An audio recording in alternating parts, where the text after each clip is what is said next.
encontramos ya en la semana número 15. Estamos ya terminando todos los temas de lo que es el siglo pre-San Marcos, que para nosotros es el siglo básico en nuestro grupo privado. Recuerda que el siglo pre-San Marcos consiste de 18 semanas, donde nosotros ya estamos en la semana 15.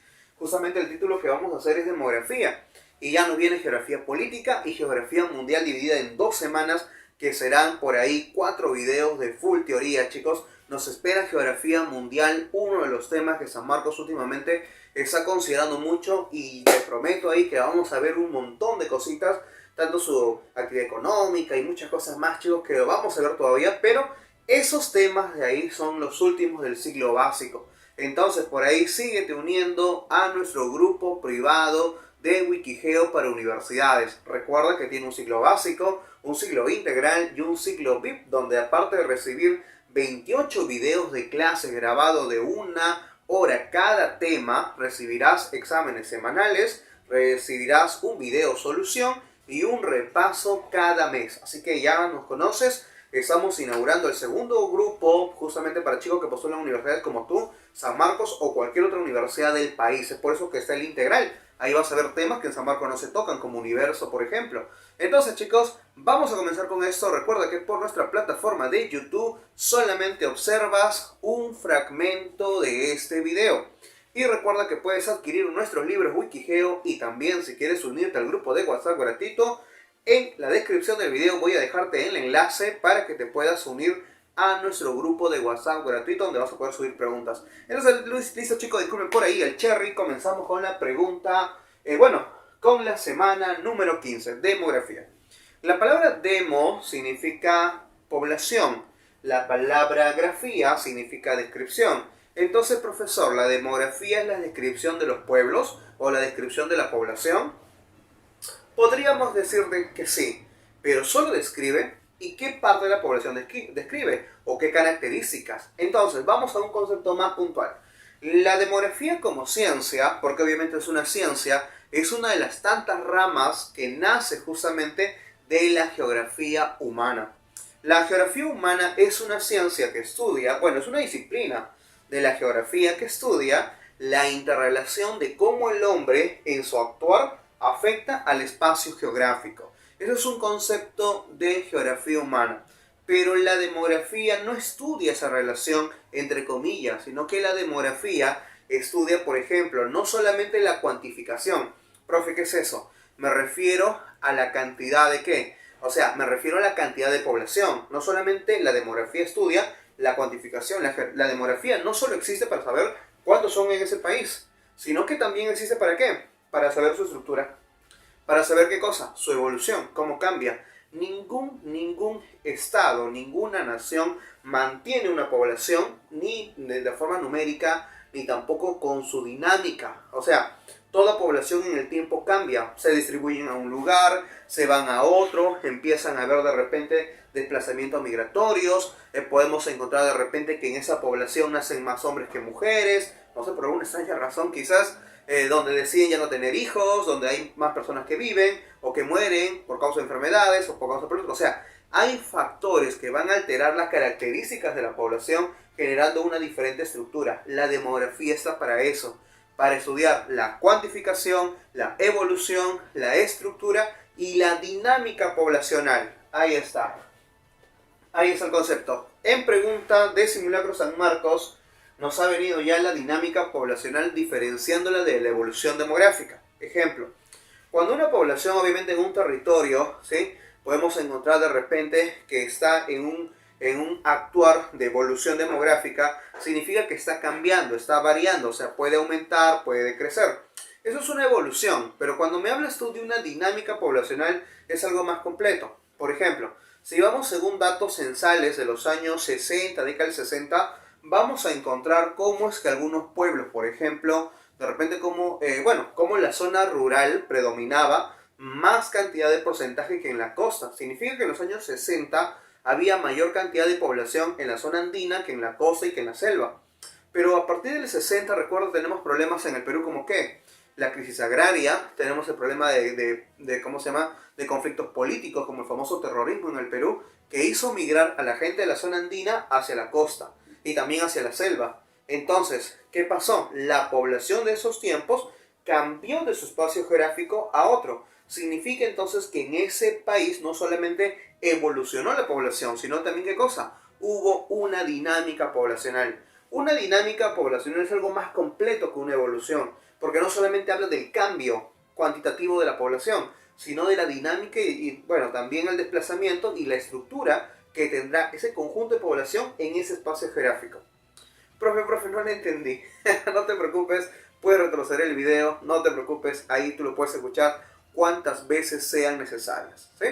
Ahí está. Listo, chicos. Entonces, una cosa es la evolución, otra cosa es la dinámica, otra cosa es la estructura y otra cosa es la cuantificación. Todo eso, ¿quién estudia? La demografía. Ahora, existen dos temas o dos puntos de vista dentro del punto demográfico. Uno es de manera estática y otro es de manera dinámica. En la estática se trabaja a la población en un momento determinado. Por ejemplo, imagínate, ¿no? Según el censo 2017 en el Perú, fuimos alrededor, redondeando, ponle 32 millones de habitantes. 32 millones de habitantes redondeando. Entonces, ¿qué significa? ¿Qué significa? Eso, en ese momento, a eso le podríamos decir que es una dinámica estática. Porque estamos considerando la población en un momento y fecha determinada, ¿sí? Ahora, en la dinámica, en la demografía dinámica, tendríamos que hablar de repente en los últimos 60 años, ¿qué ha pasado con la población? ¿Ha habido una evolución? Claro que sí. En los últimos años he dicho que ahora la gente vive en la zona de la costa y ya no en la zona andina como antes lo hacían. ¿Una distribución? Claro, hay una distribución de la zona andina hacia la costa y hacia la selva. También, ¿una evolución, una dinámica poblacional? Claro que sí. Entonces, pero eso es la dinámica cuando hablamos en demografía. Estudiar la evolución y el cambio y la dinámica de una población. No tomarlo como un momento y fecha específica como lo hacemos en la estática, ¿sí? Ahora, profesor, pero ya sé, la demografía estudia la población, pero toda esa cantidad de datos e información que tiene, ¿de dónde la saca? ¿La saca de dónde? Puede ser de los registros civiles, como tú conoces la RENIEC, el Registro Nacional de Identidad de Estado Civil, la famosa RENIEC. Cuando, por ejemplo, al menos, te digo algo más personal, ¿no? Cuando, por ejemplo, cuando uno va a inscribir ahora, va a inscribir a un hijo, por ejemplo, yo, por ejemplo, cuando fui a inscribir, ya no se va a la municipalidad como lo hacían mis padres. Mis padres iban a la municipalidad, iban, te escribían y sacaban su partida de nacimiento. Hoy no. Hoy, por ejemplo, nosotros los papás de esa época vamos a la RENIEC, registramos al bebito, se le da la información y nos dan una hoja en blanco, ¿no? Bueno, total. Pero nos dan una hoja nada más ahora. Antes nos daban un cartoncito gruesito, de repente si eres de la antigua escuela, te acordarás. Ahora dan una hoja en blanco nomás en la RENIEC. En la RENIEC se registra ahora a los niños, por ejemplo. Se registra también, ¿qué cosa? A los niños. Entonces sabemos, gracias a la RENIEC, cuántos nacen. También, por ejemplo, podemos encontrar a los casados. Si te vas a casar algún día, ¿no? Si quieres por ahí, entonces, bueno, ¿no? Ya te quieres casar, por ejemplo, entonces la RENIEC nos dice esos datos, cuántas personas se casan, cuántas personas se divorcian, cuántas personas también cuando mueren, ¿no? Profe, entonces también casarse y también morirse, claro, porque recuerda que al final es lo mismo. Entonces, ¿cuántas personas se mueren o cuántas personas fallecen? Todos esos datos nos da la RENIEC, de ahí también sacamos información.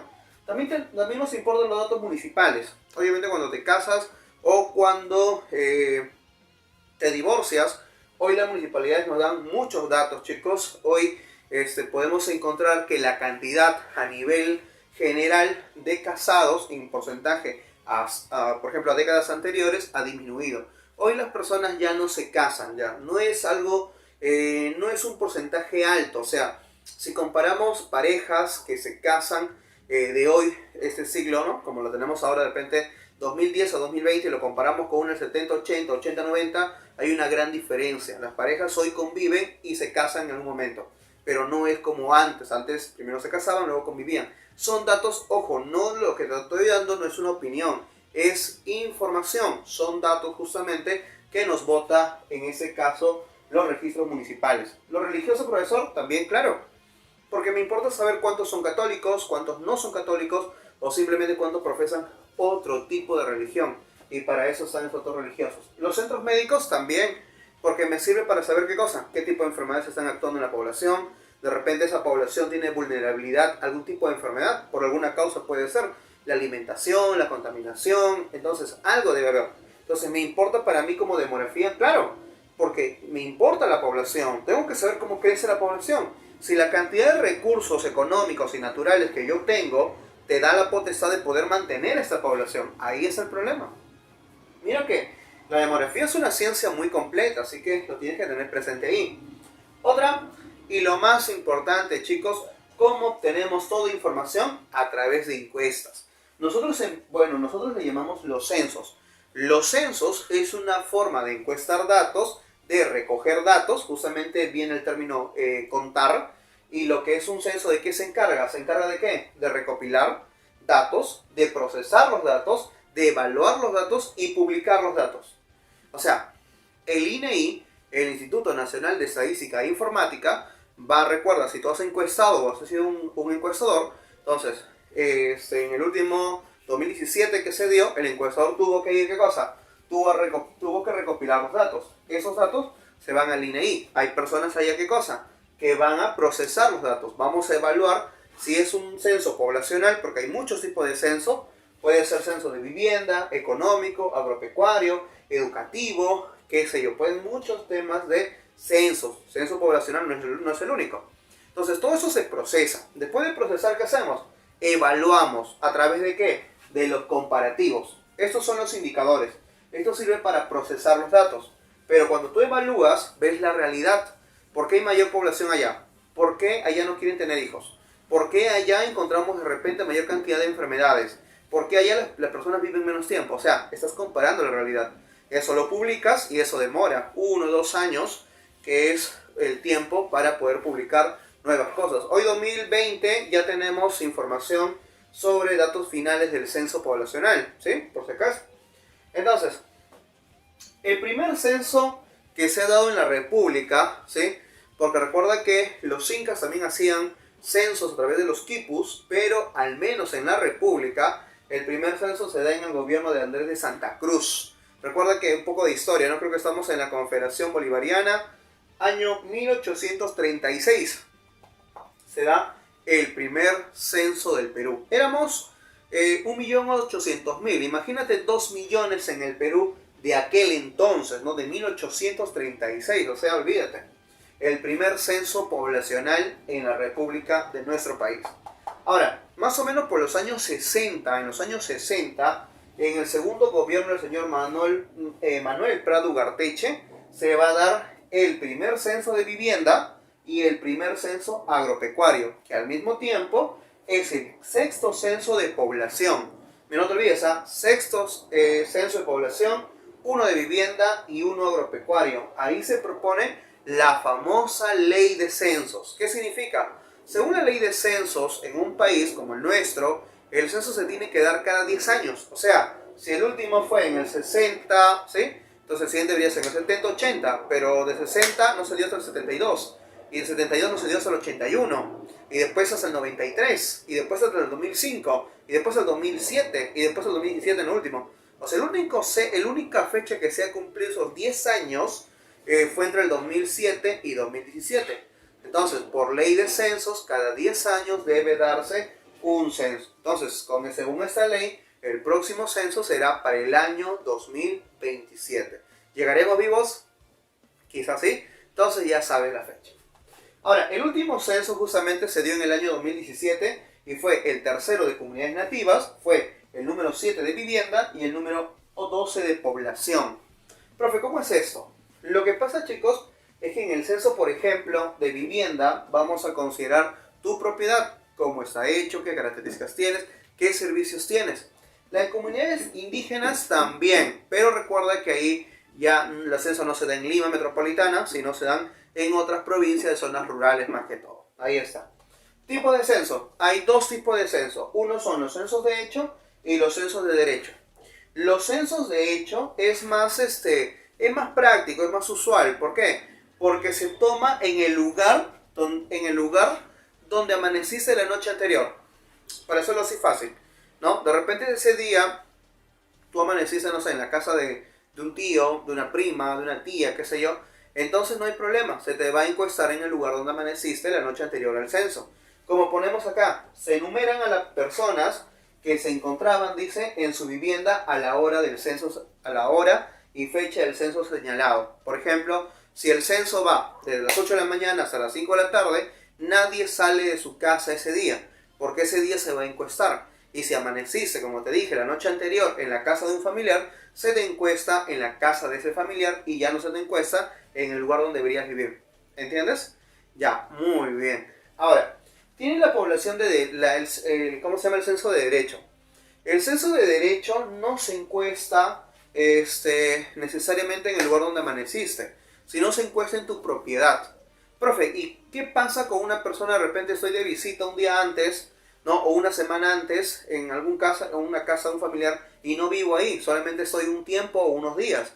Ahí es el problema. Este censo es un censo que dificulta contar a la población debido a que puede pasar estos casos, porque normalmente acá se te tienen que encuestar en el lugar de tu residencia. Por eso que no se usa mucho o no debería usarse. La última vez que usamos este censo, el Perú lo hizo para poder hacer algo más real. ¿Por qué? Si bien es cierto, este primer censo es más exacto, en el Perú pasa algo especial. Que recuerda que hay pueblos en el Perú, ¿qué cosa? Hay pueblos en el Perú que a veces están muy lejos de la ciudad principal. Y llegar de la ciudad principal en la zona de la selva o en la zona andina, demora todo un tiempo llegar hasta esa zona del pueblo. Entonces, hasta que yo llego se acabó el censo. ¿Qué hago con esta población? No lo encuesto. Entonces, el censo de derecho en el Perú duró un mes. Tú ibas este domingo, al próximo domingo y así hasta lo que encontraras en su casita.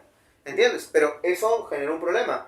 Porque en Lima la gente no respetó y salió y al final se encuestó 2 veces a la persona, algunos no se encuestaron y fue un desastre total. ¿Cuándo se dio esto? En el 2005. Los datos del censo 2005 fueron tan malos que se tuvo que hacer un censo 2 años después, en el año 2007. Entonces, el último censo de hecho que tenemos es el del 2017 y el último censo de derecho que tenemos es el del 2005. Recuerda que estamos hablando de censos poblacionales dados por el INEI, quien se encarga de todos los temas de estadísticas en el Perú, tanto economía, PBI, qué sé yo, pero como estamos hablando de la demografía, estamos hablando de este tipo de censos. Como ya te dije, hay muchos más. ¿Ya? Listo. Toda la información que nosotros vamos a sacar lo vamos a representar a través de algo llamado indicadores demográficos. Vamos a ir por ahí de tanda en tanda. Son 7 son más todavía. Recuerda que demografía, los videos tienen 2 partes. Esa es la primera parte. Después de esta pizarra viene otra pizarra y ahí vamos a hablar de qué. Tasa de crecimiento, índice de feminidad, índice de masculinidad, zonas rurales, diferencia con zonas urbanas, transición demográfica y pirámide poblacional. Entonces la siguiente parte de este video se viene con muchas características. Y recuerda, si no estudiaste esta parte acá, vas a volar en pirámide, vas a volar en tasa de crecimiento, vas a volar en transición demográfica. Entonces, esa es la parte teórica importante de este segmento del video que tienes que poner mucha atención. Y además ha venido un montón en examen de admisión también. Ahora, comenzamos. Comenzamos con los 7 primeros indicadores. Los que falten lo vamos a ver en la segunda parte, ¿ya? Listo. Entonces, demografía, primera parte, indicadores. Población absoluta. La población absoluta es la cantidad total de habitantes que hay en una región, en un país, en un distrito o en una comunidad. Profe, lo que pasa es que va a depender de qué es lo que estás hablando. Población absoluta del distrito de San Juan del Urigancho, 1.200.000, en promedio. ¿No? ¿Cuánto es la población absoluta del país del Perú? Más o menos 32 millones. ¿Cuánto es la población absoluta a nivel mundial? En el mundo somos alrededor de un poco más de 7.000 millones de habitantes. Entonces, mira, esa es la población absoluta. Es la cantidad de población de un determinado territorio. Puedes hablar así, para un distrito, para una provincia, para una región, para el entender. ¿Sí? Ahí está. Pero profesor, escucha, ¿toda la población absoluta es la población censada? No. Hay población que no se puede encuestar. Profe, ¿por qué? Siempre va a haber un margen de error. Siempre, chicos, hay una cantidad poblacional que no se llegó a encuestar. Problemas X. Uno era por la distancia. Hay pueblos que a veces no llegamos a ese pueblo. ¿Y qué hacemos? Lo calculamos. Ya, allá debe haber de repente 200 personas. Ponle 150 mujeres, 50 varones. Estás omitiendo a una población. Sabes que existe, pero no sabes cuántos existen ni cómo es la estructura del sexo en esa, bueno, del género en esa población. Entonces, ¿qué es lo que estás haciendo? Estás omitiendo.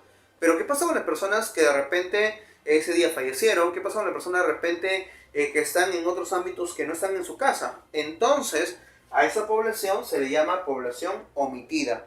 La población omitida es la población que sabemos que existe, pero que no se ha encuestado. La población censada, obviamente, es la que sí contamos. Cuando sumas a los dos, a eso se llama población absoluta. La población absoluta es la cantidad total, pero esa cantidad total está representado en la población que sí es censada y la población que no pudo ser censada en ese momento. ¿Sí? ¿Más o menos? Ya. A nivel mundial, el país más poblado es China.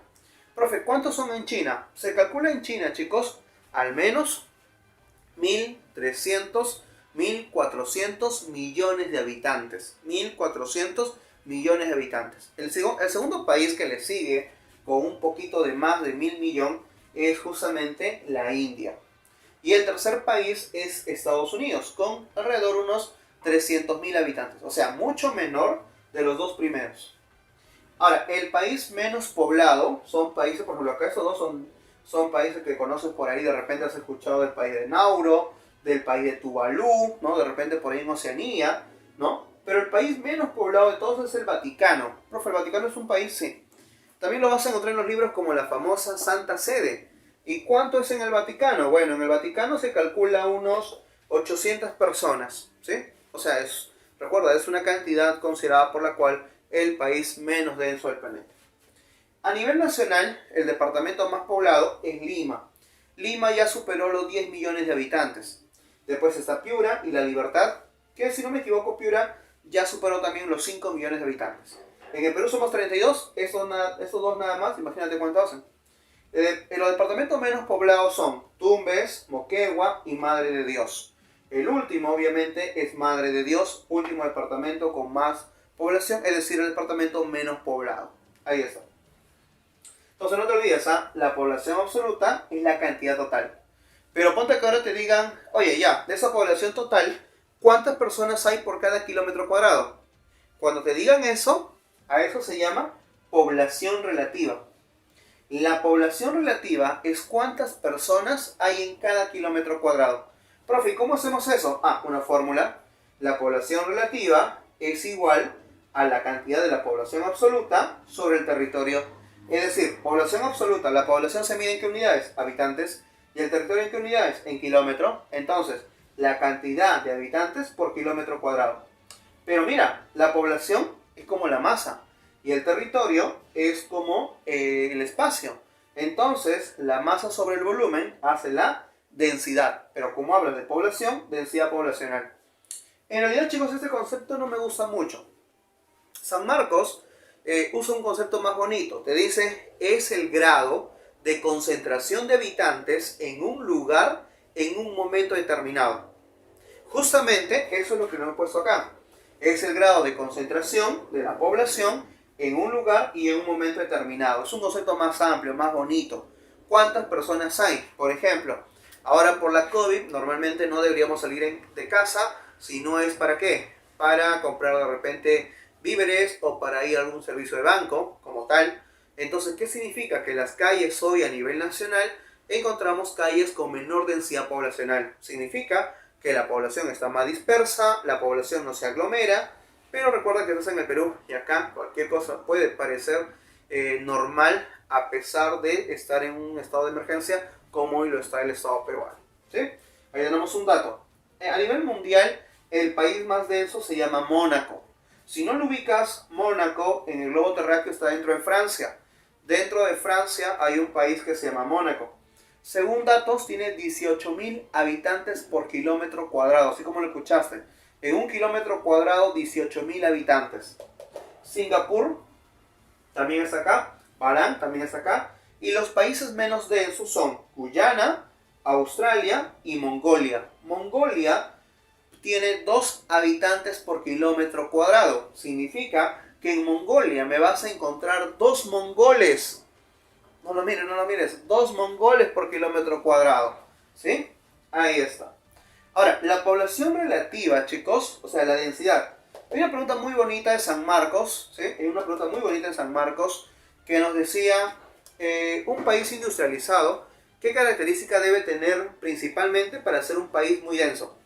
Normalmente el continente más denso, ¿quién es? Europa. En Europa los países no son grandes, son pequeños. Por eso son considerados justamente los más densos. ¿Por qué? Porque un territorio, chicos, que es muy pequeño, es más denso que un territorio que es más grande. Entonces no te vayas a olvidar, ¿ah? Si yo quiero que la densidad sea mayor, entonces debe haber mayor población y menor territorio. Pero de las dos, ¿quién predomina? El menor territorio. Ahí está. A nivel nacional, si te preguntan cuál es la región política con mayor densidad, Callao. Callao es la zona con mayor densidad poblacional. Superó los 5.000 habitantes por kilómetro cuadrado hace rato. Si la pregunta fuera, ¿departamento más denso? No me marcas Callao. ¿Por qué? Porque Callao no es un departamento, es una región. El departamento de Lima tiene más o menos alrededor de 300 y algo de habitantes por kilómetros cuadrados. Y después tenemos a Lambayeque. Y a los últimos lugares tenemos a quién? A Ucayali, a Loreto y a Madre de Dios, que me parece que es entre 2 a 3 personas por kilómetro cuadrado. O sea, totalmente baja en esa densidad. ¿Sí? Entonces ya espero que hayas podido entender la población absoluta y cómo se diferencia de la población relativa. Ahora, tenemos también otras dos tasas importantes, natalidad y fertilidad. Lo hablamos en conjunto, ¿por qué? Porque el alumno tiene la mala costumbre de equivocarse de la natalidad de la fertilidad. Por ejemplo, la natalidad, así, como lo explicamos ahí. La natalidad es cuántos nacimientos, obviamente vivos, cuántos nacimientos hay en un año por cada 1.000 personas. O sea, juntamos a 1.000 personas y vemos en un año cuántos nacimientos hay, pero en estas 1.000 personas. En esas 1.000 personas, ¿quiénes están? Varones, mujeres y tú también. Entonces, ¿qué es lo que pasa? La cantidad de nacimientos en un año por cada 1.000 personas, por cada 1.000 habitantes. Eso es la tasa de natalidad. La tasa de fertilidad no es eso. Si una mujer viviera toda su edad reproductiva, profe, ¿hasta cuánto es eso? 49 años. Entonces, si una mujer viviera toda la cantidad de su edad reproductiva, calculamos estadísticamente cuántos hijos tendría. O sea, es una proyección. No te olvides, la tasa de fertilidad nos brinda a nosotros estadísticamente el número promedio de hijos que tiene una mujer en su edad reproductiva. Obviamente si viviera toda la edad reproductiva. ¿De cuánto? De 14 años hasta los 49 años. Entonces, no te olvides, la tasa de natalidad es cuántos nacimientos hay por cada 1.000 habitantes en un año. Y la tasa de fertilidad, cuántos hijos habrán, no hay, habrán, ¿sí?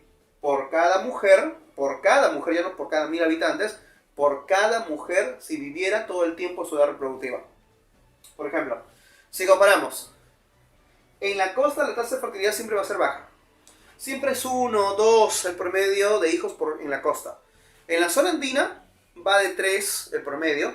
El problema es en la selva. En la selva la tasa de feminidad, la tasa de fecundidad ha crecido bastante. Profe, pero no es fertilidad.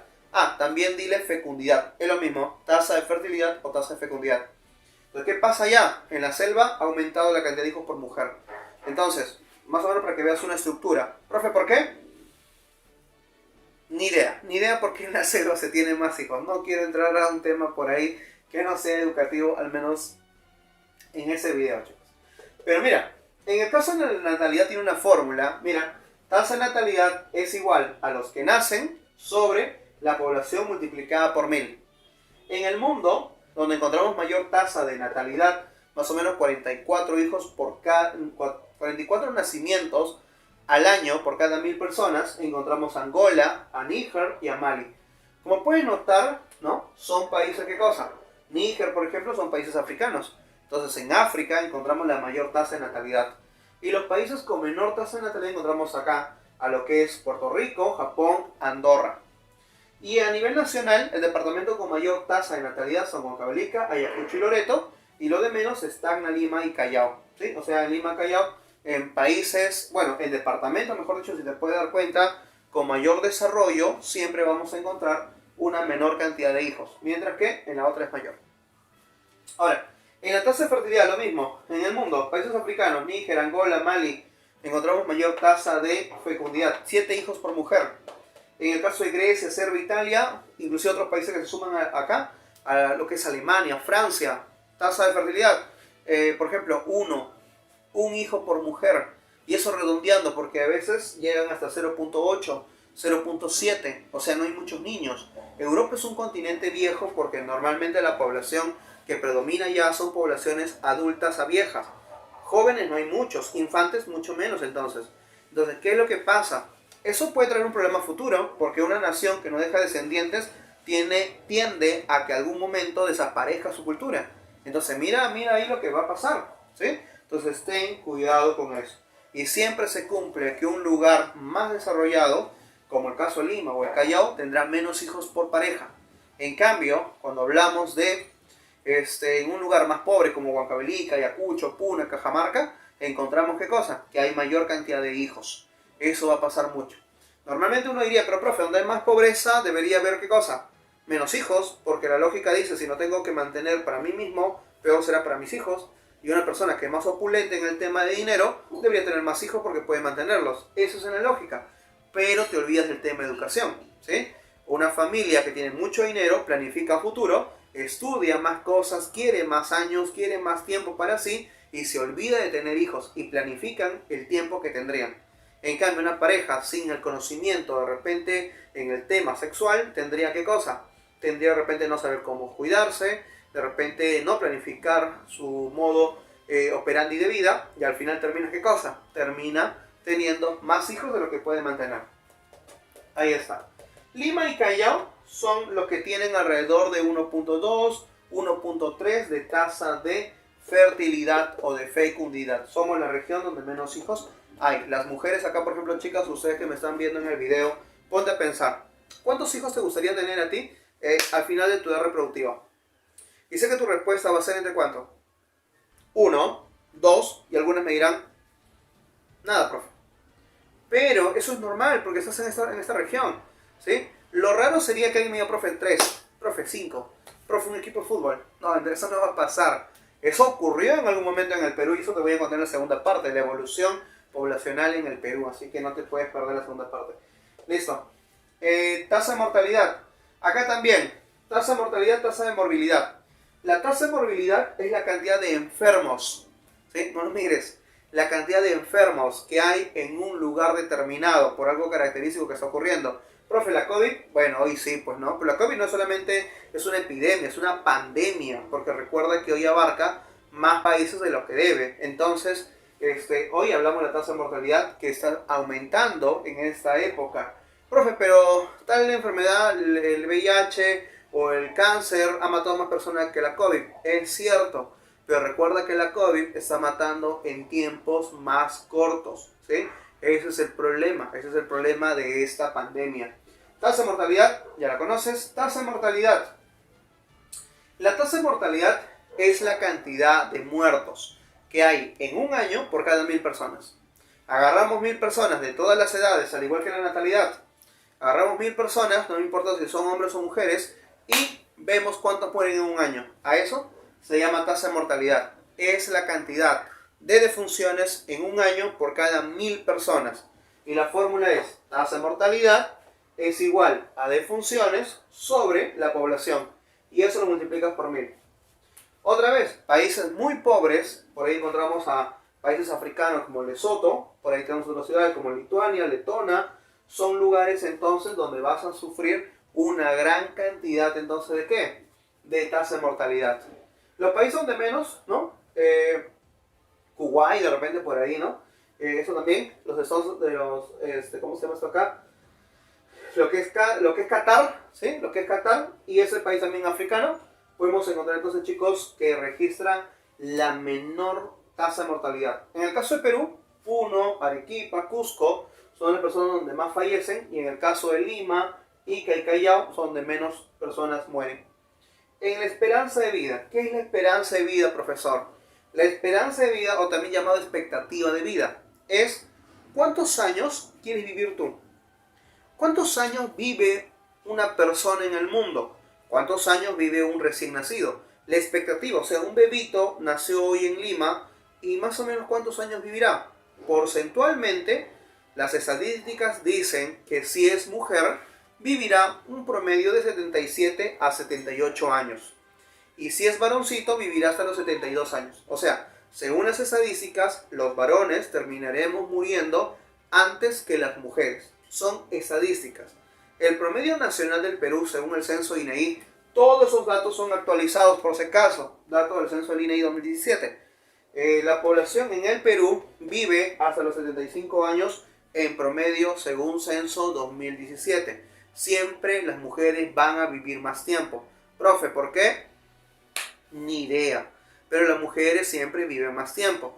De repente puede ser porque se cuidan más, ¿no? O sea, una mujer se cuida más que un hombre. No solamente en el tema estética, sino también en el tema salud, ¿no? En comida. En cambio, el hombre es más descuidado en el tema. Entonces, puede ser una razón por la cual el hombre siempre termina. Y eso no solo se cumple acá en Perú, se cumple en todo el mundo, chicos. O al menos es lo más común encontrar que la mujer siempre va a vivir más tiempo, ¿sí? No es por si acaso como por ahí algunos me dirán, profe, mala hierba nunca muere. No, no, no, tranquilo, tranquilo.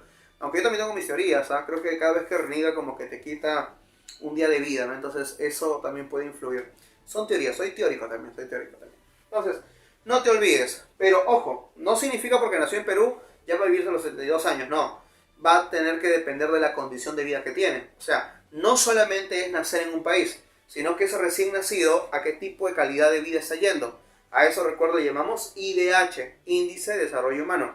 Hay que ver qué tipo de salud tiene, hay que ver qué tipo de educación va a recibir, hay que ver también cómo es el ingreso per cápita familiar de ese niño. Entonces, dependiendo de todo eso, vamos a ver cuánto vive. Entonces, los lugares donde más se vive son en Callao, Lima, Ica, y donde menos se vive es en Cusco, Apurímac y Huancavelica. 66 años más o menos en Huancavelica. Ahora, en el mundo, los países donde más se vive es Japón. Japón, Suiza, San Marino, España, son los países donde más se vive. En Japón, según los datos estadísticos, el japonés puede llegar a vivir ahora hasta los 90 años. Es el promedio del japonés y obviamente se debe a la calidad de vida que tiene. Los países donde menos se vive, otra vez países africanos, Sierra Leona, Costa de Marfil, Chad, son países donde la población vive alrededor de 40 años. Entonces entenderás que su tasa de mortalidad también es alta y su esperanza de vida entonces es totalmente baja. Bueno, chicos, hemos tratado de poder darte los datos más importantes con referente a los indicadores demográficos. Ojo, esto es la primera parte, ¿sí? En la segunda parte vamos a entrar de frente a explicarte tasa de crecimiento y no puedes volar en pirámide poblacional. Por si acaso, para ver la segunda parte del video es necesario aprenderse muy bien esto porque lo vamos a usar. Ya no te voy a explicar cuál es porque ya tienes ese video. La vamos a aplicar en otras cosas. Y otra cosita más, chicos, recuerda que nuestros libros físicos de Wikigeo Perú ya lo pueden obtener. Tenemos 2 tomos, al igual que esto. Este es el tomo 2. Hoy lo tenemos a la mano, es el tomo 2. Y también tenemos el tomo 1 y algunos folletos por ahí de práctica. Así que, chicos, por ahí siempre el cherry. Recuerden, los espero entonces en la segunda parte del video de la semana 15 de tema demografía. Segunda parte del tema de demografía. Recuerda que estamos en la semana 15 de nuestro ciclo básico. Todavía estamos en el tema en los temas lo que son la CEP San Marcos. Recuerda que el temario de CEP San Marcos está constituida por 18 semanas. Y ya estamos en la semana número 15 entonces, chicos. El tema de ahora es demografía, pero vamos a trabajar la segunda parte. La segunda parte va a tratar sobre indicadores demográficos, la tasa de feminidad, que vino hace poco también en el examen de Misión San Marcos, la tasa de crecimiento, en qué influye, la pirámide poblacional, que es una clásica, y qué tipo de pirámides tiene. También vamos a hablar de qué, de la transición demográfica, la diferencia entre una área rural y urbana y algunas características, chicos, por ahí que seguro vamos a usar como tugurios, hacinamientos, ¿no? Entonces, esa cosita, chicos, vamos a hablar el día de hoy. Y recuerda que por nuestra plataforma de YouTube solamente vas a poder observar un pequeño segmento en la clase de hoy. pero toda la clase completa solamente por nuestras aulas privadas. Y recuerda que en la descripción del video te voy a dejar un enlace para que te puedas unir y conversar directamente conmigo por WhatsApp, para que sepas un poquito cómo unirte a los grupos privados si es que todavía no nos conoces por ahí. Entonces no te olvides que tenemos un ciclo básico donde subimos los videos, subimos también en el ciclo VIP, subimos ¿qué cosa? Exámenes, subimos ¿qué cosa? Video solución, repaso mensual y por ahí uno que otro y otras cositas más, chicos. Así que vamos a comenzar ya con el tema de ahora y se llama, bueno, continuamos, en realidad no hay un título, continuamos con lo que habíamos visto en el video anterior. Entonces, comenzamos con la tasa de feminidad. La tasa de feminidad nos ayuda a nosotros a saber cuántas mujeres hay por cada 100 varones, ¿no? O sea, por cada cantidad de varones, cuánto es el porcentaje de mujeres que existen.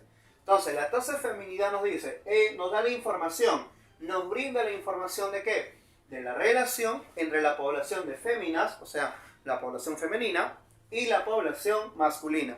Entonces, vamos a ver qué porcentaje de la población son ¿qué cosa? Son mujeres de la cantidad de varones que hay. Fórmula, ahí está.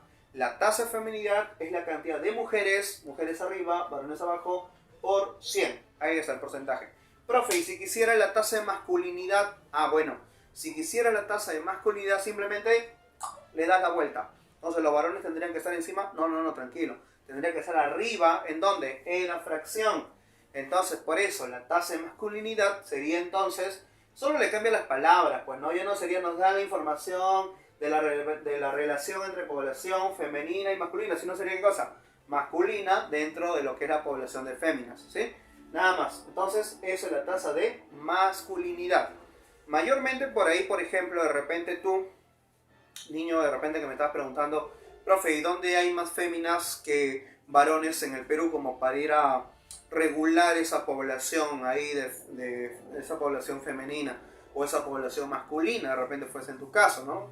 Ya son gustos independientes, pero eso ahí, por ejemplo, chicos, en el norte, Chiclayo, Lambayeque es uno de los lugares justamente con la mayor tasa de feminidad. También Lima, también por si acaso está dentro de esa esfera. Así que si quieres por ahí de repente regular la cantidad de población de féminas, entonces, o masculina, de repente, dependiendo, pues Lambayeque es el departamento con la mayor cantidad de mujeres que varones. Y por ahí la que tiene más varones, de repente para algunas chicas de repente que quiere visitar la selva. Por ahí he visto departamento Loreto, Madre de Dios, Ucayali. Son departamentos donde hay más varones, entre comillas, que mujeres. Ya entenderás ese entre comillas algún momento. Ahora, la tasa de crecimiento, profesor, ¿qué es eso? La tasa de crecimiento es la variación, es decir, puede ser el aumento o puede ser el descenso de la población en un determinado territorio, área, pero en un lapso de tiempo. Es decir, que la tasa de crecimiento, por ejemplo, puede ser en un año, vamos a ver en un año cómo creció nuestro país, o de repente decreció, o de repente ya no aumentó la población, sino descendió. Entonces, la tasa de crecimiento es la variación de la población de un determinado territorio en un lapso de tiempo. Ahora, la fórmula normalmente es así. La tasa de crecimiento es igual. Ojo, no los que nacen menos los que mueren, ¿ah? No vayas a por ahí creer que la tasa de crecimiento... Profe, pero la tasa vegetativa no es eso. No. Si tú piensas que la tasa de crecimiento vegetativa es nace menos que mueren, totalmente incierto. Te estás equivocando. Cuidado con los conceptos. No lo veas así. Acá no dice los que nacen. Acá dice tasa de natalidad. Y la tasa de natalidad no es igual a la cantidad que nacen. ¿Por qué? Porque la tasa de natalidad es cuántos nacen en un año por 1000 personas. Es decir, que tiene un tiempo restringido, tiene una población restringida. Entonces, ten cuidado con eso. Ahora, la tasa de mortalidad, entonces, es la tasa de mortalidad, no es la cantidad de muertos. Por eso te digo que la tasa de crecimiento vegetativa no es igual a los que nacen menos los que mueren. Es la tasa de natalidad menos la tasa de mortalidad. Por si acaso, ¿por qué te digo esto? ¿Por qué?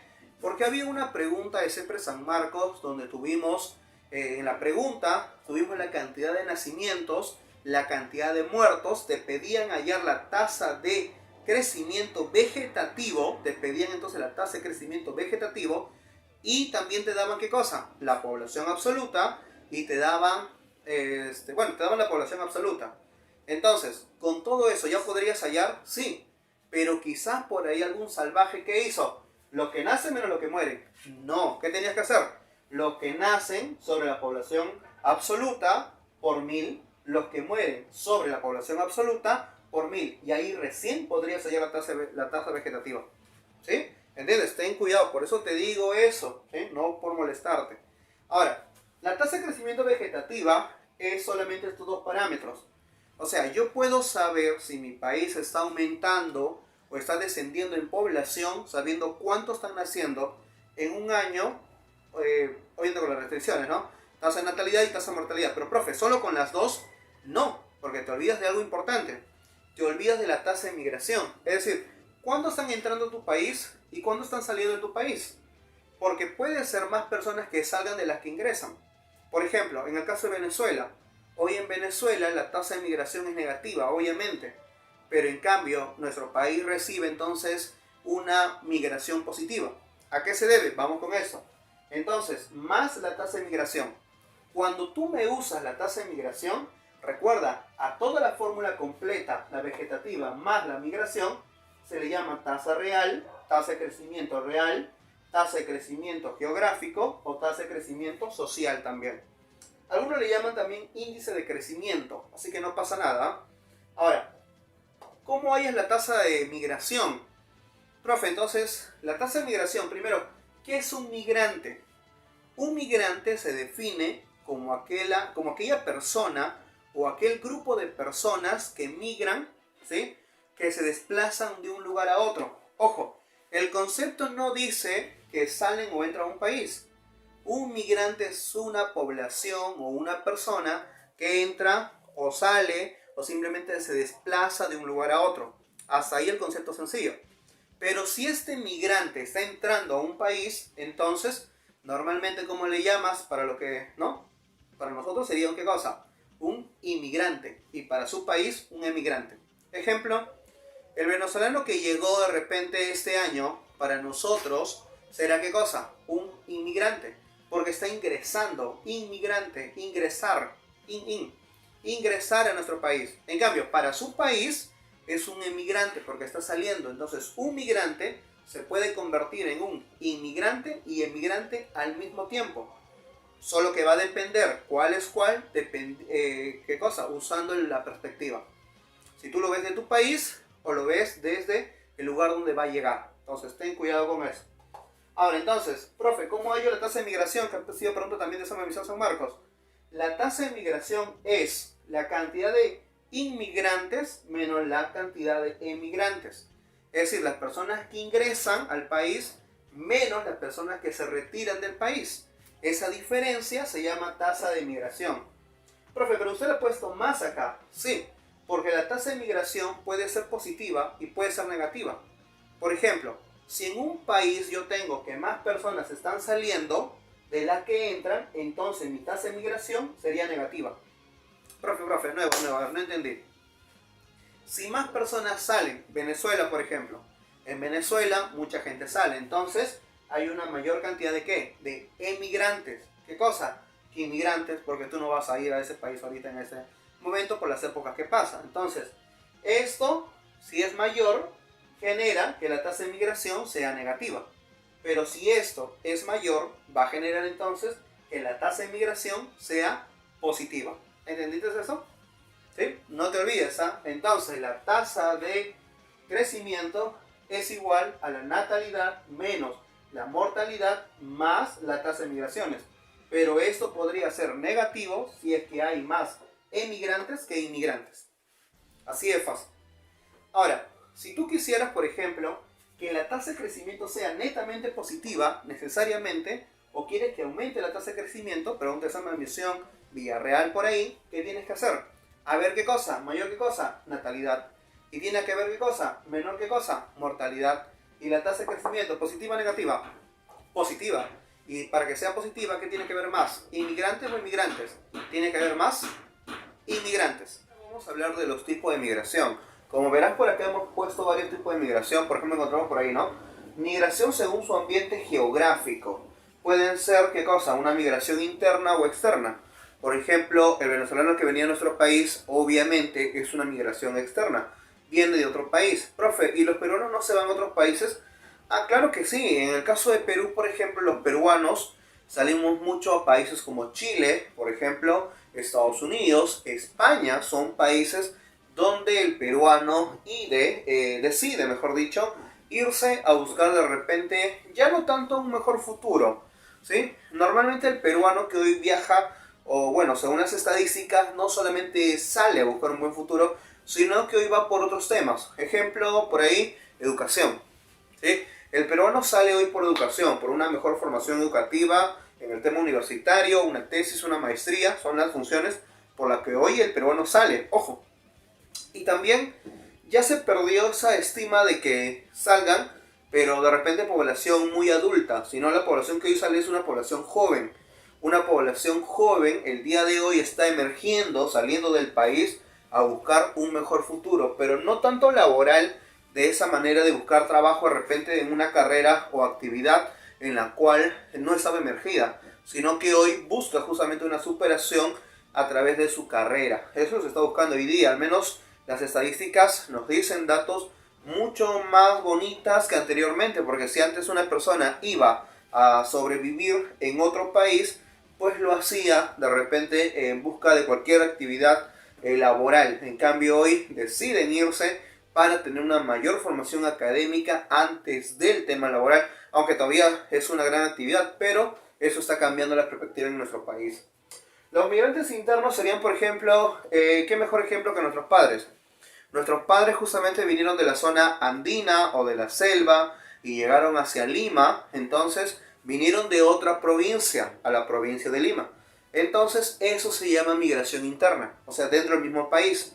Y te doy un sinónimo, a eso se llama también transhumante. Si alguna vez llegas a escuchar la palabra transhumante, no te olvides, se refiere a aquel migrante que va de un lugar a otro lugar dentro de su propio país, pero con la condición que sale y se va a residir acá. Por ejemplo, ¿no? De repente, si tu familia vino de Arequipa y hoy ustedes justamente viven en Lima, entonces significa que dejaste la ciudad de Arequipa.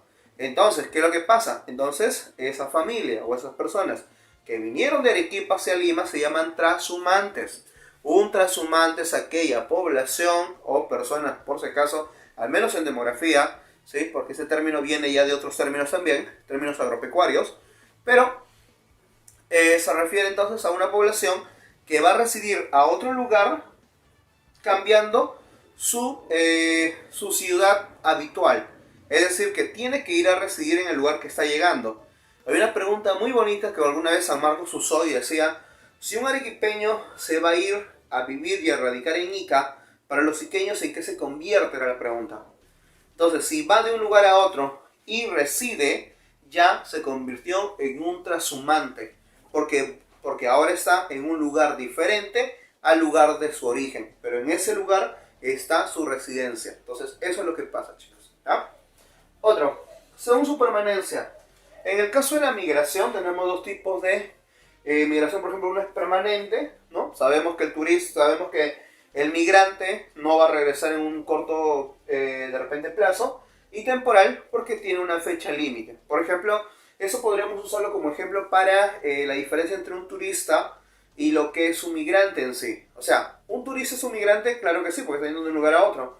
Pero la diferencia del turista es que, por ejemplo, cuando imagínate tú, que me estás viendo ahorita, te ganas de repente un viaje, ¿no?, hacia la isla de Iguazú en el Brasil. Pero sabes de repente que tienes que regresar para el próximo mes, quién sabe, ¿no? Entonces, cuando te vas a Brasil, disfrutas tus vacaciones, pero tienes en la mente que sabes que vas a regresar este fin de mes. Entonces, ¿qué es lo que pasa? El turista sabe cuándo va a regresar. En cambio, el migrante en sí, por ejemplo, el venezolano que vino a Perú, él fue al Perú, pero él no supo ni tampoco se programó cuándo regresar, simplemente fue nada más. Entonces, esa es la diferencia. El turista, según la Organización Mundial del Turismo, nos dice que es aquella persona que se va de un país o de otro lugar a otro lugar a visitar, pero como un lapso de tiempo de un año como máximo, ¿sí? Así que por ahí. Entonces tienes al migrante según su permanencia, puede ser permanente, puede ser temporal. Según también por su forma de traslado, directo o indirecto. Profe, ¿cómo es eso? De repente el migrante va de frente al lugar donde va a ir a de repente residir o trabajar. Pero cuando hablamos del indirecto, cuando hace escalas. De repente tú te vas a Japón, pero no hay un avión directo a Japón, ¿cierto? Primero hay que ir ¿a dónde? Primero hay que ir a México, de México hay que ir a España, y de España unas cuantas paradas más antes de llegar a Japón. Entonces, más o menos así. La direccionalidad, ¿a qué se refiere con eso? Bueno, va a depender, como te dije, ¿no? Si tú entras a mi país, en este caso serías un inmigrante. Si tú sales del Perú, entonces para nosotros serías un emigrante. Si ingresas para nosotros, inmigrante. Si sales para nosotros, emigrante. El venezolano que vino, inmigrante, y el peruano que sale, emigrante. Así de fácil. Ahí está. Puede ser un poco complicado, es cierto, pero vamos a ir con fe, chicos. Ahora, esto de acá te lo presento, se llama histograma. ¿Qué es un histograma? Un histograma es una formación o una representación gráfica estadística que nos va a ayudar a nosotros a representar muchas cosas. En este caso, este histograma es una pirámide poblacional. Entonces, ¿qué le decimos? ¿Representa qué cosa? La dinámica poblacional. O sea, la dinámica poblacional se refiere a cómo va a estar cambiando la población en el Perú. De repente hay más niños, más jóvenes, más adultos, de repente mueren antes, de repente más mujeres, más varones, más de cierta edad. Entonces, esa dinámica, la dinámica poblacional actúa y justamente va a generar cambios en esta pirámide. Profesor, ¿pero qué factores van a generar a que esta pirámide se dé en algunos casos y en otros casos no? Ah, bueno, ¿qué factores? Tasa de natalidad, tasa de mortalidad y también la tasa de migración son las que influyen directamente al cambio de una pirámide. Una pirámide, te la presento ahí, tiene, ponte dos ejes, ¿no? El primero, la que está acá, la de vertical, son grupos de edades. En mi pirámide yo estoy usando un grupo de edad quinquenal, es decir, de cada 5, 0, 4, 5, 9, 10, 14, así hasta 75 a más. Entonces, en esta pirámide de manera vertical estoy usando los grupos de edad por acá y de manera horizontal estoy usando los porcentajes de edad por cada población. Ejemplo, ponte que yo quiera acá, ¿no? Este color azulito es del censo 2007 y este color negrito es del censo 2017. A este lado siempre están las mujeres y a este lado siempre están los hombres. Por ejemplo, quiero leer entonces este 4, que justamente esta línea acá ha caído en el 4. Entonces, ¿qué le voy a decir? Más o menos así. Según el censo 2017, pues estoy viendo la línea negra, según el censo 2017, el 4% de la población de varones es del grupo de edad de 0 a 4 años. ¿Entendiste? Mira, más o menos, ¿ya? Podemos decirlo, de repente con este 5 ahora, ¿ya? 5, azulito, profe. Entonces, según el censo 2007, existe un 5% de la población de varones de un grupo de edad de 0 a 4 años. Y así vamos leyendo uno por uno. ¿Sí? O sea, si tú quisieras saber cuánta población hay en un sector de grupo de edad, tendrías que saber la población absoluta. Si más o menos en el Perú, te doy un dato rápido, 32 millones, entonces tendrías que sacar de esos 32 millones cuántos son varones, y de esos cuántos son varones, cuánto es el 4% o el 5%, dependiendo qué censo estemos usando. Ahora, cuando tú veas que la base es ancha y la cúspide es baja, a esa pirámide va a tener forma de triángulo. A esa pirámide se le llama pirámide progresiva o expansiva. Cuando tú veas que la pirámide, como que la base se va haciendo más angosta, significa entonces que se llama pirámide estacionaria. Y si tú ves que la base se va haciendo más angosta todavía, ¿no? Quedando más o menos una figura así, se llama pirámide regresiva. Tenemos tres tipos de pirámides. Las progresivas, mira, las progresivas quiero que te des cuenta, la parte de abajito como que está bien ensanchadita. Entonces, ¿qué significa? Si la parte de abajo está bien ensanchadita, significa que los grupos de edades muy tempranos justamente abundan más. Significa que hay más bebés, más niños también. Entonces, a esa pirámide significa que predomina la población joven. La población joven abunda en una pirámide progresiva. ¿Por qué, profesor? Porque hay muchos niños, pues. Porque hay muchos niños. La base de la pirámide es más abultada que la parte de los adultos. Entonces, ¿qué significa? De que hay una alta, ¿qué cosa? Natalidad. Claro, hay una alta natalidad porque están naciendo demasiado. E inclusive hay una baja mortalidad o una alta mortalidad.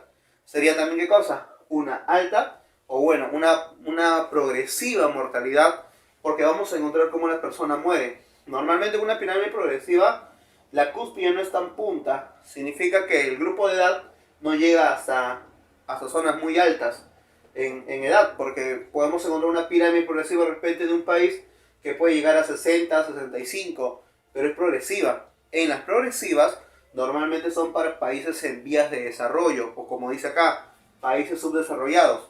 Los países subdesarrollados no tienen la capacidad de poder manejar el tema de la cantidad de hijos para sus familias. Es decir, que las familias de esos países no regulan ni planifican la cantidad de hijos que tendrían. Es por esa la razón de que estos países tienen hijos por doquier, por así decirlo, y no se manejan, y es por eso que la base de la pirámide es muy ancha. Pero como es un país en vía de desarrollo, significa también entonces que su población no vive mucho tiempo. Entonces, ¿qué significa? Que la esperanza de vida es muy baja. Además tienen una mortalidad progresiva. Significa entonces que también la población adulta no se concentra, y es por eso que se ve yendo en la parte de la cúspide más delgada, porque hay menos adultos, pero hay más jóvenes, más niños. A eso se refiere. ¿Sí? Pero en los últimos años, por ejemplo, al menos en Perú, al menos no son pirámides 2007, 2017, pero si tú comparas con el año 93, esa pirámide sí era muy ancha acá.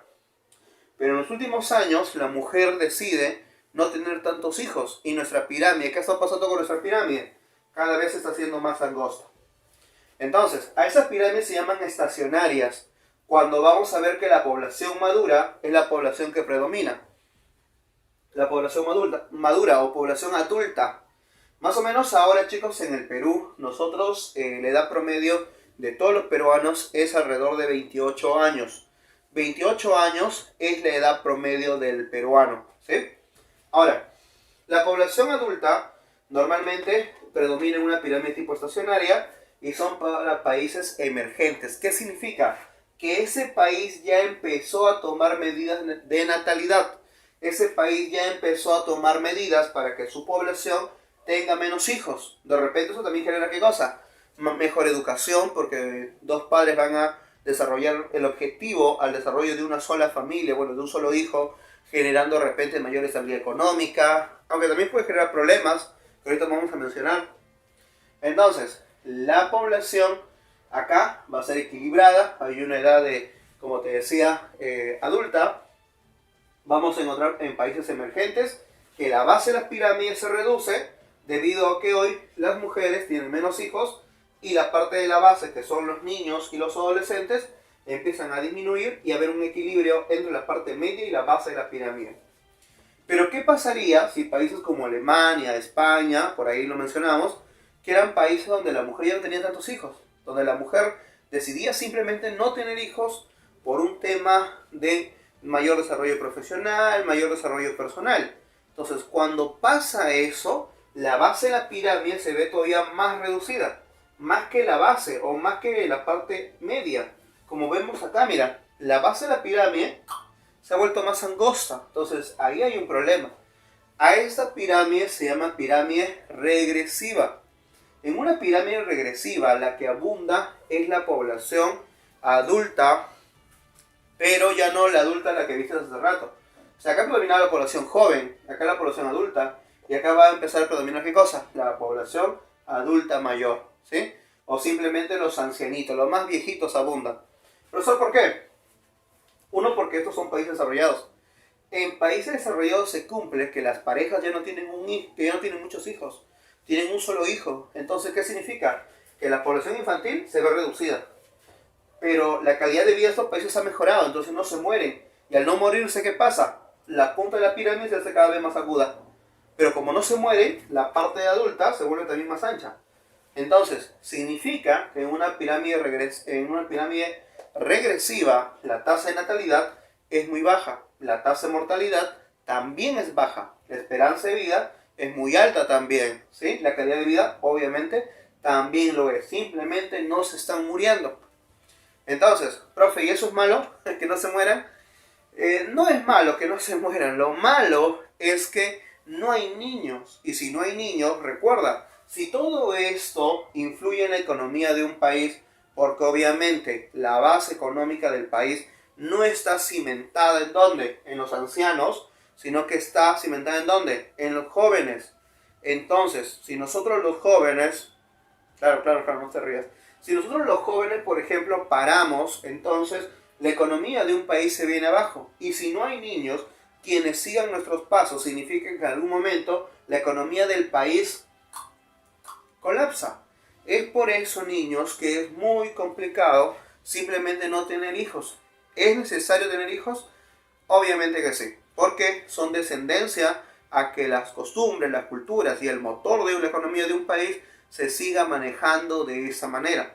Obviamente con eso no estoy incitando, simplemente es información. Por eso, chicos, hay países que lo ven tan grave eso de acá que inclusive van a pagar por tener hijos, ¿sí? Hay países como Alemania, por ejemplo, como Japón, por ejemplo, que te pagan por tener hijos, ¿ya? Así que no te preocupes por ahí, si no lo conocías, ya sabes, una experiencia nueva ahí. Ahora, chicos, comparemos acá la pirámide, ¿no? Vemos un color azul, como la que está acá, y vemos acá un color negrito. Quiero que compares. La del color azulito es la del censo 2007 y la de este color negrito 2017. Quiero que veas en el 2007 la base de la pirámide era un poco ancha y cada vez se va haciendo más angosta.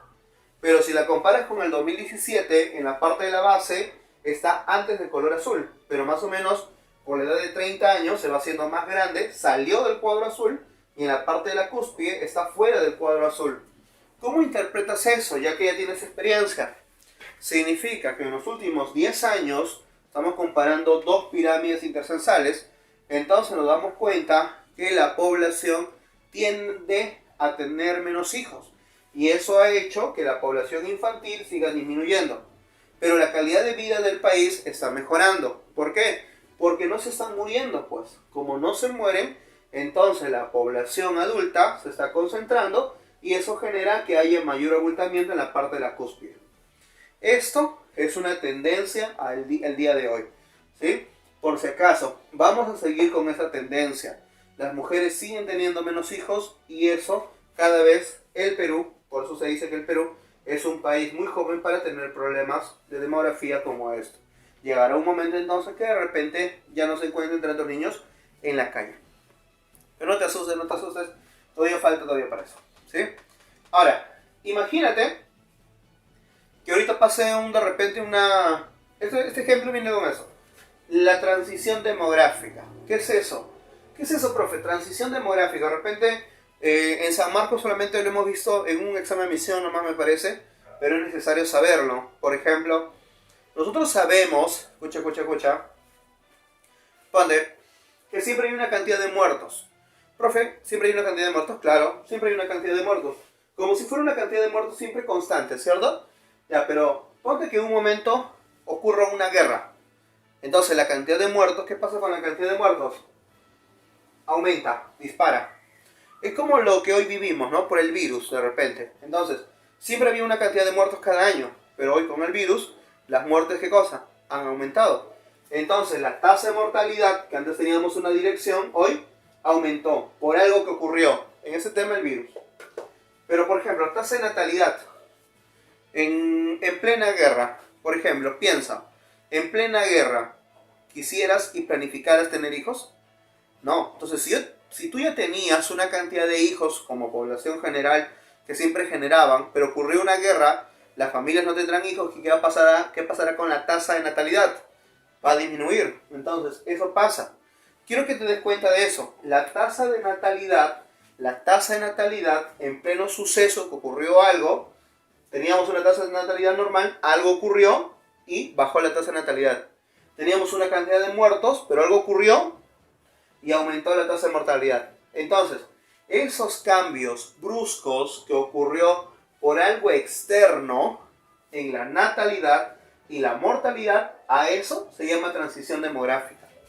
La transición demográfica es un cambio que sufre la población, poblacionalmente obviamente, pero ocurre por algo externo. Puede ser una guerra, por ejemplo. Esta guerra que generó, esa Segunda Guerra Mundial, por eso nace, esos términos nacen por esa época, ¿nace con qué? Nace con los cambios radicales de la tasa de natalidad y mortalidad por algo externo que ocurrió. Pero ese externo no va a ser para siempre, en algún momento va a caer. Y cuando ese suceso externo caiga, la natalidad y mortalidad volverá a sus estándares normales. ¿Entiendes? Entonces, una vez que la natalidad descendió, ¿sí?, y pasa el problema, las familias en esos tiempos se sentían muy desconfiados en tener hijos, ¿no? La Segunda Guerra Mundial. Después de la Segunda Guerra Mundial, las familias van a tener que ser impulsadas por su gobierno para tener hijos. Entonces, ¿qué pasó? Vamos a pagar a las familias para que tengan hijos. Así dijo el Estado, ¿no? Entonces, eso más o menos ocurre en Alemania. ¿Y qué es lo que pasa con los hijos allá? Las familias empiezan a tener más hijos, empiezan a nacer niños y encontramos el famoso fenómeno demográfico llamado baby boom, ¿sí? Así como suena raro, profesor. Sí, ese es el baby boom. Es un término que se usa para denominar a la tasa de crecimiento por parte de la natalidad después de una transición demográfica, ¿no? Entonces, se denomina así, un poco raro, ¿sí?, pero es uno de los términos demográficos que nacieron en esta época. Si por ahí alguna vez escuchas lo que es el baby boom. Profesor, ¿y siempre después de una transición habrá un baby boom? No necesariamente, obviamente, ¿no? Listo. Ahora, una zona rural de una zona urbana. Importante, chicos, porque eso también nos puede venir en esta misión. Demografía es un tema muy amplio, por eso habrás visto que los videos están durando un poquito más de tiempo de lo normal. Entonces, chicos, acá es importantísimo. Una zona es un área rural, otra zona es una área urbana. Por ejemplo, en área urbana, nosotros vivimos en una zona urbana, pero ¿qué es urbano, profesor? Una zona urbana es bien difícil de definir, ¿eh? Pero más o menos en conclusión te lo pongo así. Una zona urbana es un espacio donde vivimos aglomeración de personas y tenemos acceso a servicios básicos, donde nuestra población vive principalmente actividades como el sector terciario. No necesariamente estas características van a definir una zona urbana, porque pueden haber zonas rurales con las mismas características, pero de líneas generales, por así decirlo, siempre una zona urbana la población es densa. En cambio, en una zona rural la población es dispersa, por eso tiene una baja densidad. Ejemplo, si has ido a un pueblo en la sierra, vas a ver que vas a un pueblo y ves de repente 20 casitas. A ver, nos vamos al siguiente pueblo. Entonces, el siguiente pueblo está a 2 horas, vamos, y otras 30 casitas. Pregunta, ¿en Lima pasa eso? En Lima tú sales de Villa María y sales 2 horas de viaje, o 1 hora de viaje, qué sé yo, o media hora de viaje ya, y ingresas a otro distrito con población. No, acá la carretera de un punto a otro punto no termina y en todo el lapso del camino ves población. Entonces las poblaciones están concentradas, no dispersas. Por eso se dice que en las zonas urbanas hay una alta densidad poblacional. Ahora, cuando tú vas, por ejemplo, a la zona del campo, vas a ver que todos a veces se parecen, tienen las mismas condiciones físicas, ¿no? Aparte de eso, comparten las mismas costumbres, la misma cultura, hasta de repente hasta el mismo estrato social, uno más que otro, pero la mayoría mantiene ese ligue. Entonces, a eso se dice que la población es homogénea. En cambio, en Lima no, que es una zona urbana, tenemos una población heterogénea.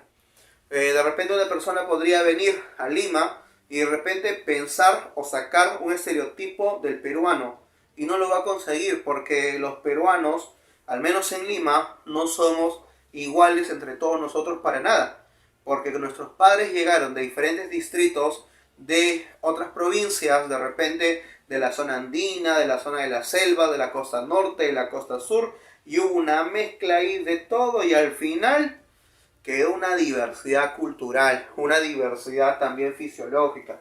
Entonces hay una población heterogénea. En las zonas urbanas las poblaciones son dispersas, te dije, Normalmente son trochas, no hay muchas carreteras en la parte de las zonas rurales. En cambio, en zona urbana, la población es más aglomerada, o sea, está concentrada. Y la población, obviamente, o sus transformaciones de infraestructura es más continua, ¿no? En las zonas rurales, la actividad económica que predomina es la actividad primaria productiva. O sea, con eso nos referimos a qué? A la agricultura y a la ganadería. En el caso de una zona urbana no vivimos de eso, vivimos de sectores secundarios como el caso de la industria. Es normal ver industrias en Lima, por ejemplo acá en Villa María vemos industria cementera, o si nos vamos a Villa Salvador de repente industria ladrillera, si nos vamos de repente a alguna zona de tu distrito me imagino de repente de hierro, de repente de ladrillo o algún tipo de actividad. También terciarias, pues, ¿no? Los centros comerciales, ¿no? De repente si hacemos una breve encuesta en todo Wikigeo, que somos alrededor de 120, 124 alumnos, entonces, imagínate, o sea, cada uno de ustedes, chicos, cada uno de ustedes, ¿cuántas de sus padres se dedican al tema de comercio? Y más de uno lo va a hacer. Entonces, es la actividad que predomina dentro de la población urbana. Tenemos una baja calidad de vida, es cierto, en las zonas rurales se vive con una baja calidad de vida, mientras que en las zonas urbanas hay una mejor calidad de vida. Al haber una baja calidad de vida en zonas rurales, la esperanza de vida es menor. Y en las zonas urbanas, la esperanza de vida es mayor. O sea, profesor, ¿me está diciendo que en la ciudad se vive más que en el campo? Sí, así es. Ojo, estamos hablando de manera estadística, ¿sí? Claro, porque no va a ser alguien medio, pero profe, mi abuelita tiene, no sé, 800.000 años y todavía sigue viva, ¿no? Y está en Huancavelica, o está en Junín, o está en Ayacucho y todavía sigue viva. Entonces, en cambio, no sé, mi tía que está acá en Lima, pues murió a los 30 años por tal enfermedad. O sea, no debes hacer esa comparación. ¿Por qué? Porque ponte a pensar, en una zona rural normalmente no hay acceso a hospitales así nomás. Así como hay una persona que raras veces llega a edades muy altas, 100 años, 80 años, porque sí hay, ¿sí? ¿Qué es lo que pasa? También la necesidad de no tener una buena solvencia económica y acceso a hospitales, también se mueren niños, también se mueren, ¿qué cosa? Bebés. Entonces, cuando tú calculas la edad promedio, sacas la edad de los fallecidos a temprana edad, como niños menores a 5 años, niños también de edades más bajas, y también, ¿qué cosa? Adultos. Y todo se saca un promedio, por eso que el promedio es bajo. En cambio, en Lima, cuando se saca el promedio, es raro ver qué cosa. Es raro pues, que un niño de 0 a 5 años se haya muerto por una tos, por una gripe o por alguna enfermedad muy sencilla de curar en la zona urbana porque tenemos acceso a hospitales. Eso no pasa en la sierra. Por eso hablamos del promedio. La esperanza de vida o expectativa de vida no es un caso particular, es un promedio de la población que vive en ese lugar, ¿sí? Entonces ten cuidado con eso. Zonas rurales, una baja esperanza de vida, lo vimos, la gente muere. Se tienen muchos hijos, una alta tasa de natalidad, alta fecundidad también, y también una alta mortalidad, la gente muere bastante. En una zona urbana tenemos una alta esperanza de vida, la gente vive más tiempo, hay una baja tasa de natalidad, en las zonas urbanas la población no quiere tener muchos hijos, hay una baja tasa de fecundidad también, y la gente no muere así nomás. Pero chicos, en los últimos 60 años ha cambiado mucho esto.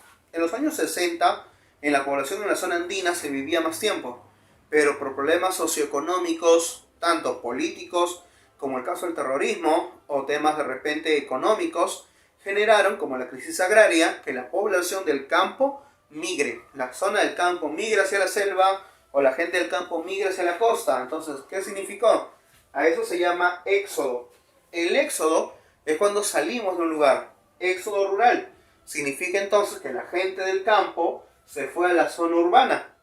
¿Pero qué consecuencias generó? A ver, en una zona urbana, ¿qué generó? Mayor concentración de población.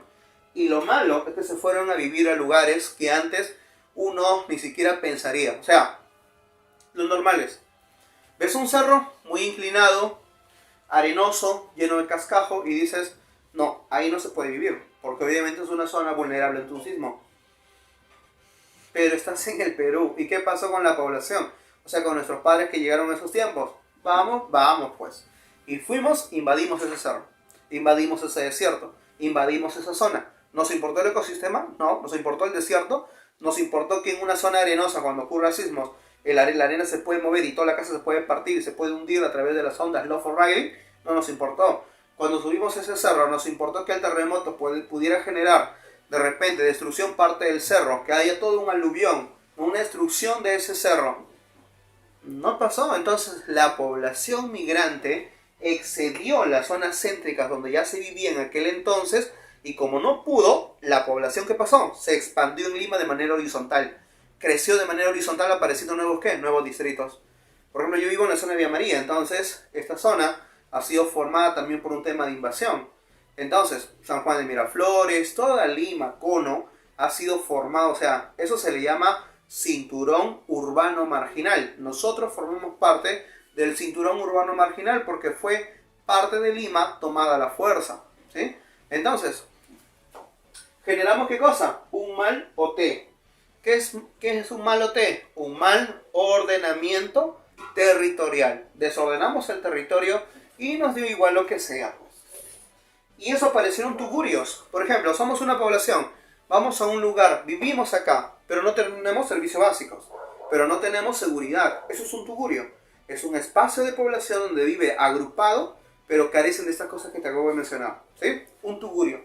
Profe, ¿y mi tugurio puede dejar de ser tugurio? Sí. Cuando tengas servicios básicos, cuando tengas seguridad, de repente te vuelvas ¿en qué? En un asentamiento humano, más adelante de repente en una residencia, y seguirás creciendo. Pero un tugurio es un espacio apartado, bueno, es un espacio concentrado de población que carece de ciertos servicios básicos. ¿Y qué es un hacinamiento? Un hacinamiento, que también aparece con la migración, es cuando vivimos aglomerados, ¿no? Hoy seguimos viviendo aglomerados, pero lo que pasa es que Lima ya no crece de manera horizontal. Lima ya cesó de manera horizontal. Ya nadie de ustedes pasa por la mente ir a invadir un cerro o un desierto o un valle. Hoy las personas, la población, piensan en el siguiente piso.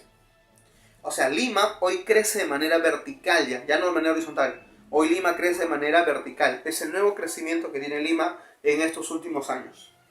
Y también, si hay más personas, o sea, los jóvenes ya están acá, vienen más jóvenes, entonces la mano de obra empieza a disminuir su valor porque hay mucha población de la cual se puede escoger. Profe, ya, muy bien, ya entendí. Eso pasó en la zona urbana, pero en la zona rural, ¿qué pasó?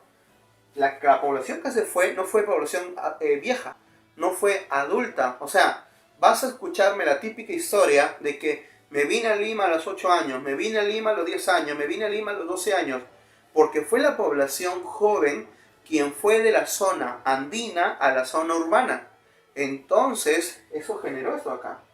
Y si en una zona le quitan los jóvenes, el motor del cambio disminuye. Es por eso que las zonas rurales se estancan ahí, ¿sí? Entonces, eso es un problema, porque el despoblamiento de zonas rurales, claro, se van los jóvenes y la población ya no evoluciona. Por eso que las zonas rurales cambian lentamente, porque normalmente jóvenes no tienen. Si tú alguna vez has ido a una zona rural, estás ahí en la zona rural, dime cuántos jóvenes ves. Y te aseguro que no me vas a encontrar. ¿Sus jóvenes dónde están? En su capital. Si te vas, no sé, a Arequipa y te vas a un pueblo, no sé, de repente Camaná, posiblemente no veas muchos jóvenes. En pueblos, ojo, no en la ciudad, en la capital de la provincia, sino en los pueblos a los cuales nos referimos. Entonces, chicos, demografía es un tema amplio. Nos faltaría todavía algunas cositas por ahí que lo iremos puliendo en el tema de geografía política, porque la siguiente semana hablamos de nuevo de la migración, litoralización, selvatización también, que tiene un link obviamente con demografía, pero no quiero expandirme más ya, debido a que eso lo vamos a tratar en el siguiente tema, que es geografía política, por el aspecto del centralismo, descentralización y por ahí ordenamiento territorial, que volvemos a usar el término después. Entonces, chicos, te espero en la semana 16, espero que hayas tenido paciencia con este tema, es muy amplio, sí, pero